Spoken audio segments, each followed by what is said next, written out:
Hey, it's me again with another video, and today I want to talk about the third anniversary of the Nintendo Switch console because it's the second console that I've ever owned that I actually bought with my own money. The first one being the Nintendo Wii, but I bought it in the last couple of years of its lifetime, and I only got Skyward Sword as a game that came out while I had the console. And it was actually a really good feeling when I actually got Skyward Sword on the first day it was released. And now that I actually have a job and now that I actually own a current Nintendo system again for the first time since then, I I feel good about it because now I can be excited with everyone else. When does the next game come out? Or the excitement, the hype of knowing that there are more games for the console, and it's a really good feeling. So I got the Nintendo Switch on its second year. So by that time, Mario Odyssey and The Legend of Zelda Breath of the Wild were already out, which is great because those are really good games for the first year of the Nintendo Switch. So to have them already when I bought the console was great because, by the way, I got Breath of the Wild first because I'm a bigger Zelda fan than I am a Mario fan. So I picked that first. I just want to say that the library of the Nintendo Switch is actually pretty good and there's a lot of good games in it like Fire Emblem, Three Houses, Luigi's Mansion, Astral Chain, and of course Super Smash Bros. Ultimate, the game that I practically play every day, just like for an hour or two, which is testament to how good it is. Even though the online could be better, but despite that, it's actually pretty fun to play online. You know, I had my thoughts when they showed the Nintendo Switch trailer the first time, where there was a bunch of young people who had the Nintendo Switch and they were taking it everywhere, to parties, to rooftops, and basketball plays. Like, because I thought it was a way better trailer than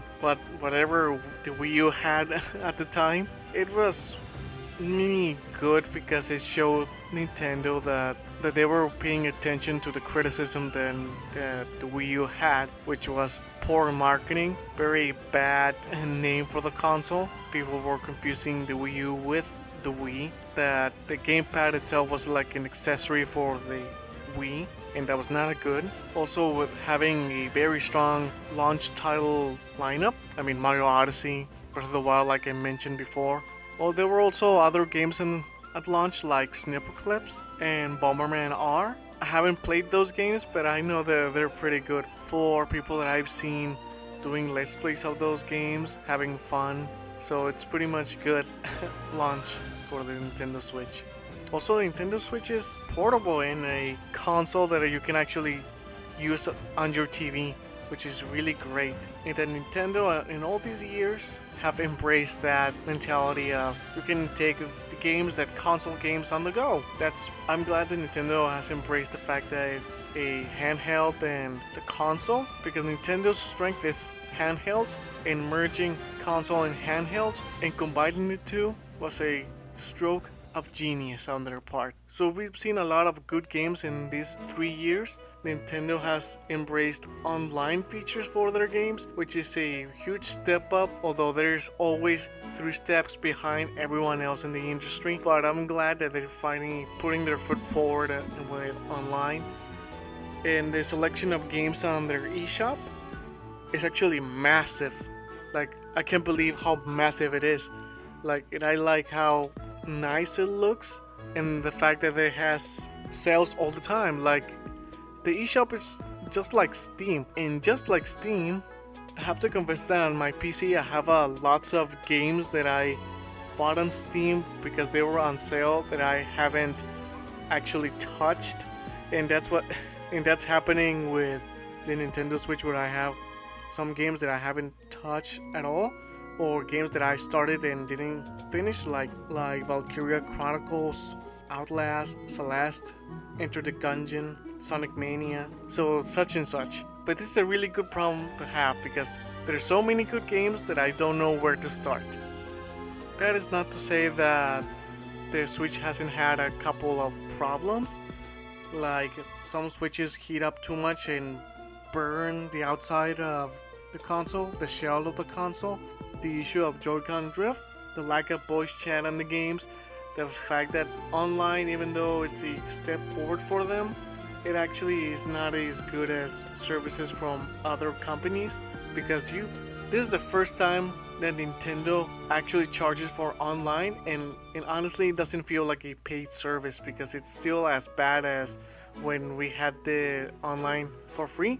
Now that I mentioned it, now remembering then the first 2 years of the console, or at least a year and a half, we had online for free, and then they started charging us money for it, even though it doesn't feel like a paid service, minus the fact that you get NES titles and now Super Nintendo titles once in a while, and you can play them for free. You can play any of them without problem, without buying the games separately, which is great for me because I haven't played a lot of NES and Super Nintendo games. But this is a lot of games that people have already played to death on other Nintendo consoles. So I don't know how much the value of that is, really. I just hope they do Nintendo 64, Nintendo GameCube games in this style. Although probably it's not gonna happen, at least not for Nintendo GameCube, because I actually see them charging more to play N64 and GameCube games. That's what I think.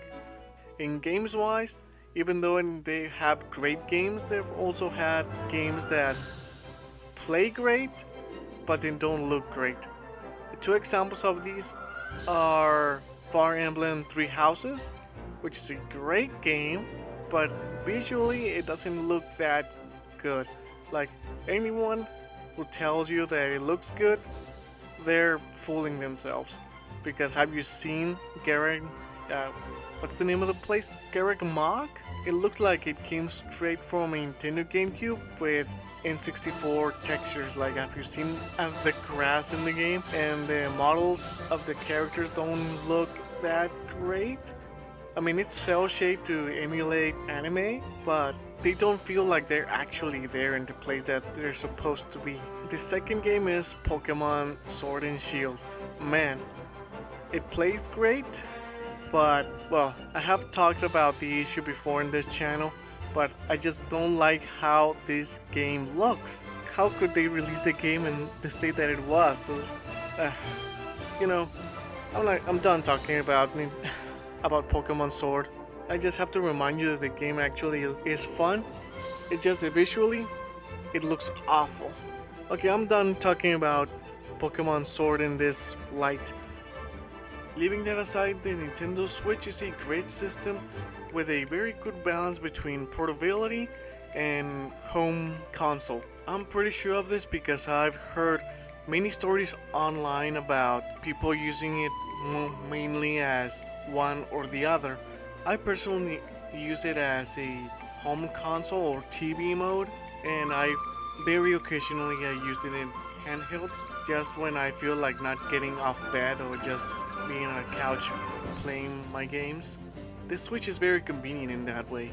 I don't remember if I already mentioned this, but the Switch is also a indie machine because there's a lot of games coming to it all the time from the indie community, and if you're waiting for a AAA release, you can always play some indie game on the console, on the eShop, which is what I do when I'm waiting for a release of a specific game, or sometimes I play a minor AAA release while I wait for the bigger games, like when I played Night in the Woods, The Liar Princess and the Blind Prince for Pokemon Sword and Shield, and Mega Man Zero Collection for Animal Crossing. These are not the only games that I played in between these big releases. It's just what I remember right now as I'm recording this. The balance between portability and TV home play is what it's appealing about this console. There's a reason why there is that saying that I want everything to be ported to the Switch. It's because the Switch is such a nice console and that it's pretty much perfect for any port of any game, even if it means that the game being ported has to be downgraded in a certain manner or way if the game is more modern. Even after that, when if so, I'm still grateful that the ports exist because I am mostly a Nintendo gamer, so I don't play a lot of games from other consoles. So seeing games brought to the Nintendo Switch is my chance to play games that I missed on playing the first time they came out. And I'm thankful that I have that chance to do so with the Switch. And besides, it's more games for the Switch, which is again another point for the expansive library of games that the Switch has. It really is a time to celebrate the 3-year anniversary of the console. Although it seems to be that the 3rd year of the console or 4th year of the console is gonna be a slow one, since as of recording of this video, there's not a whole lot of games for the first quarter of the year. We just had a mini direct with a lot of games for May. I don't know what games are gonna be there for the rest of the year. It's gonna be a slow year this year, as redundant as that sounds. Well guys, thank you very much for listening, this complete stranger from the internet. I want to thank you all for listening.